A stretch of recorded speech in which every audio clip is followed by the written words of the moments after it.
Datuk Yang di-Pertua, penggunaan perkhidmatan bas awam amat kritikal di Hulu Selangor. Kebergantungan penduduk tempatan terhadap perkhidmatan ini amatlah tinggi. Seringkali terdengar runggutan masyarakat tempatan mengenai kekerapan bas awam ini. Sering timbul juga isu bas awam yang tidak selesa kerana dimonopoli oleh golongan pendatang asing. Saya mohon pihak Kementerian Pengangkutan untuk turun padang meninjau mutu perkhidmatan bas awam di kawasan Hulu Selangor. Selain itu, apakah tindakan yang akan diambil pihak kementerian dalam menyelesaikan isu ini? Bagaimanakah untuk memastikan pengusaha-pengusaha bas awam membelikan perkhidmatan seperti yang dijadualkan?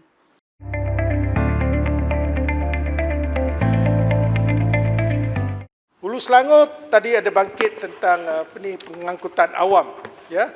Buat masa ini terdapat 2 pengendali bas yang beroperasi di Hulu Selangor iaitu Setara Jaya Sedia Berhad dan Maraliner Sedia Berhad. Manakala pengendali bas di Rawang adalah Maraliner dan kedua-dua pengendalian bas ini menjalankan operasi di 7 laluan di kawasan Bukit Berentung, Rawang dan Tanjung Malik. Kementerian Pengangkutan melalui APAD berusaha untuk menambah baik mutu perkhidmatan bas berhenti di Hulu Selangor dengan mengkaji semula dan melihat keperluan perkhidmatan bas berhenti bagi setiap daerah. Dengan itu, perkhidmatan bas berhenti-berhenti akan ditambah baik dari segi operasi dan laluan. Buat masa ini, APAD sedang dalam perbincangan dengan Maraliner Sedia Berhad bagi menambah operasi di laluan kawasan Hulu Selangor dan Rawang dan dijangka dimuktamadkan pada bulan Oktober 2020. Untuk maklumat ahli yang berhormat, kebanyakan perkhidmatan bas berhenti-henti ini merupakan perkhidmatan sosial di mana pengendalinya sebenarnya menjalankan perkhidmatan yang tidak menguntungkan mereka. Ini adalah kerana bilangan penumpang di kawasan tersebut tidak ramai dan hasil kutipan tambang semata-mata tidak dapat menampung kos operasi mereka. Oleh yang demikian, sejak tahun 2012 semasa di bawah selian SPAT, kerajaan telah memperkenalkan program ISBSF yang bertujuan untuk memberi bantuan kepada pengendali dengan menampung kerugian yang dialami oleh pengendali bas berhenti-henti supaya perkhidmatan mereka dapat diteruskan untuk kepentingan rakyat. Pada tahun 2016 pula, penyusunan semula laluan-laluan bas atau lebih dikenali sebagai Bus Network Revamp (BNR) telah dilaksanakan. Ini bertujuan supaya pengendali dapat memberi fokus untuk menyediakan perkhidmatan yang lebih baik di kawasan-kawasan yang telah dipersetujui dan tidak bersaing antara satu sama lain untuk mengutip tambang daripada penumpang yang tidak ramai tadi dan seterusnya merugikan semua pihak.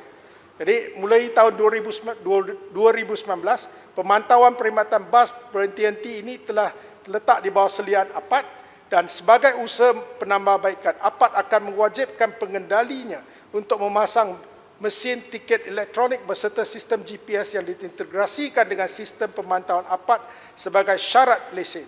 Dengan sistem ini, APAD dapat memantau prestasi pengendali mengikut jadual yang telah ditetapkan. Sekiranya mereka gagal untuk beri perkhidmatan seperti ditetapkan, APAD akan boleh mengambil tindakan.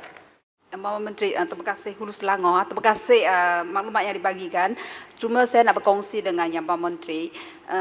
Tadi yang dimaklumkan Setara Jaya dan Maraliner, untuk maklumat Yang Berhormat Menteri, sejak 2 tahun yang lepas, Maraliner sudah berhentikan perkhidmatan di kawasan Hulu Selangor.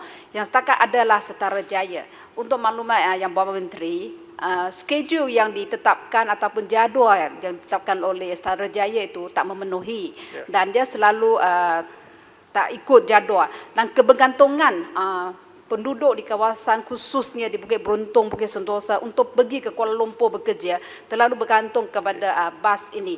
Dan beberapa kalilah kami menulis surat kepada APAD supaya adanya satu perbincangan, tapi setakat sekarang tak ada tindakan. Jadi saya minta Yang Berhormat Menteri ambil siasatan dan tindakan.